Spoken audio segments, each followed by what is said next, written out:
Um bom dia, uma boa tarde, uma boa noite aí a todos que estiverem acompanhando esta aula de filosofia. Na aula de hoje a gente vai enfrentar um gigante, né? Que é a segunda corrente epistemológica aí, fora o racionalismo, né? Que a gente já viu. O que vai vir para nós agora é o tal do empirismo. E vamos ver aí o Francis Bacon e o David Hume. Sem enrolação, então, editor, solta o negócio aí para nós.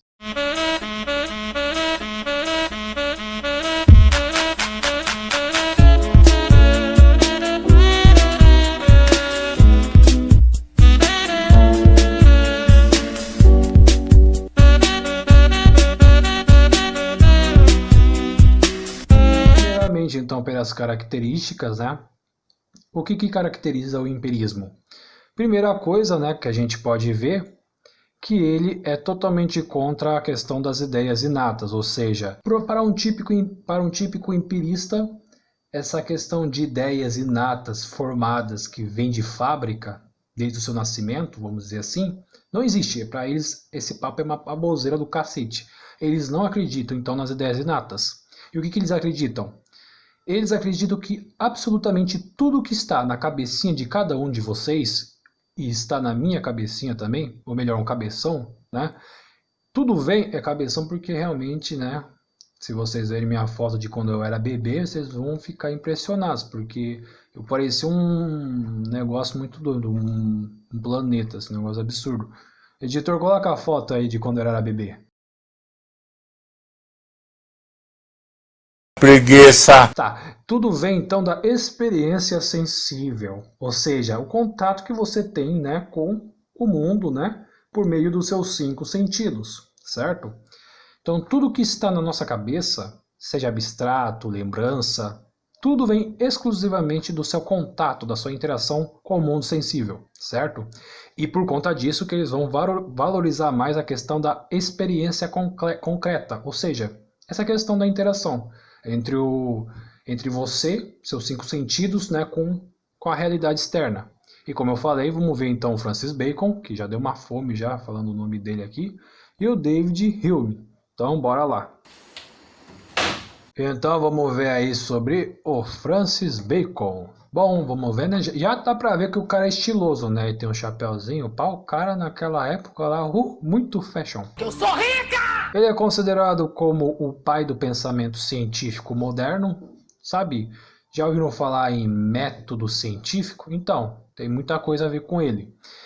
Ele, primeiramente, ele diz que o conhecimento que é produzido pela humanidade, ela deve ter objetivo, tem que ter um porquê desse conhecimento existir.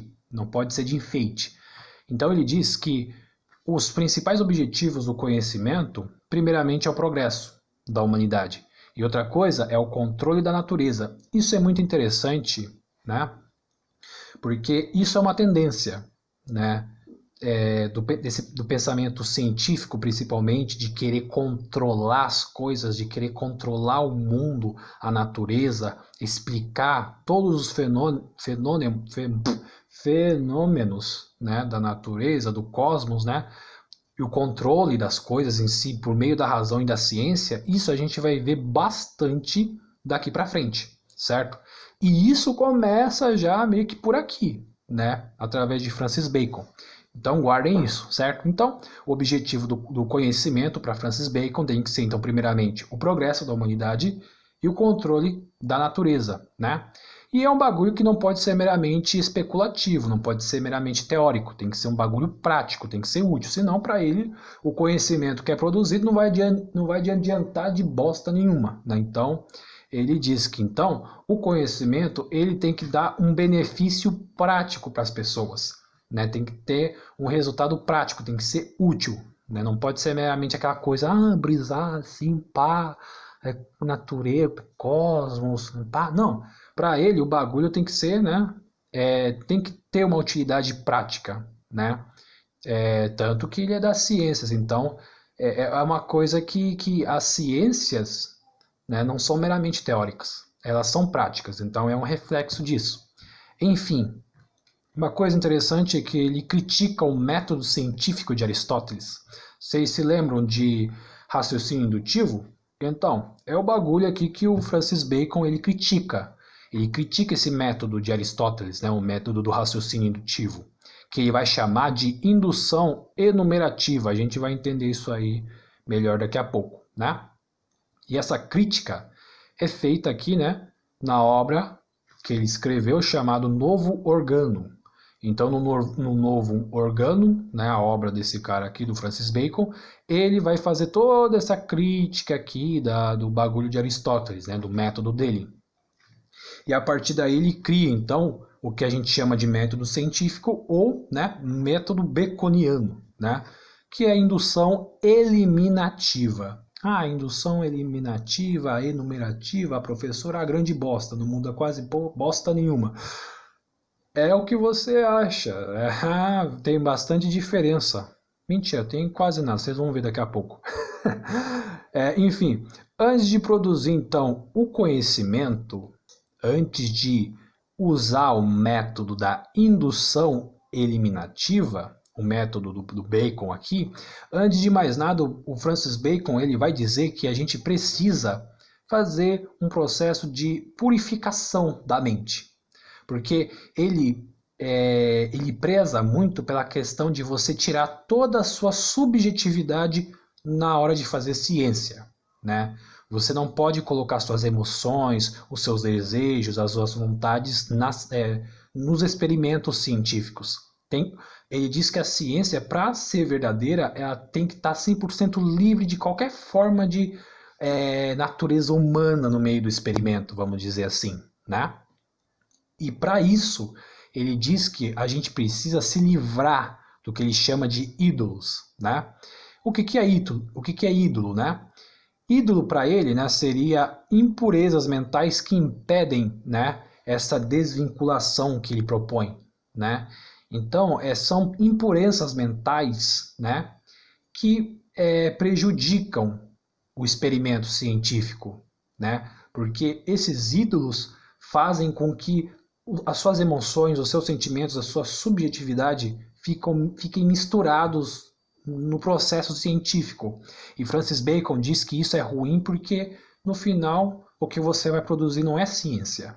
É uma outra coisa, entendeu? É uma coisa deformada que não é a ciência verdadeira, legítima, podemos dizer assim. Eu não vou pôr muito em detalhes o que vem a ser os ídolos, né? Cada um, porque tem vários tipos, né?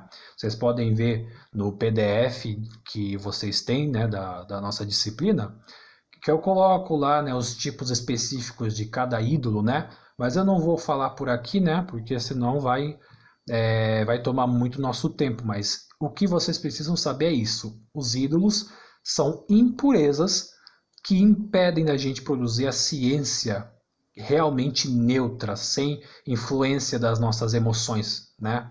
Então, essas impurezas a gente tem que tirar da nossa mente antes de querer fazer ciência, porque uma ciência contaminada com esses ídolos, com essas imperfeições, digamos assim, faz com que a gente não produza ciência. Como eu falei, a gente vai produzir uma coisa totalmente diferente de ciência.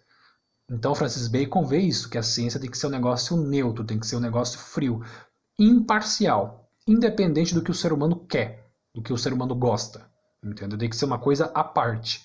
E para ser uma coisa à parte, então, tem que fazer essa purificação mental, se livrar desses ídolos, né? E tudo mais.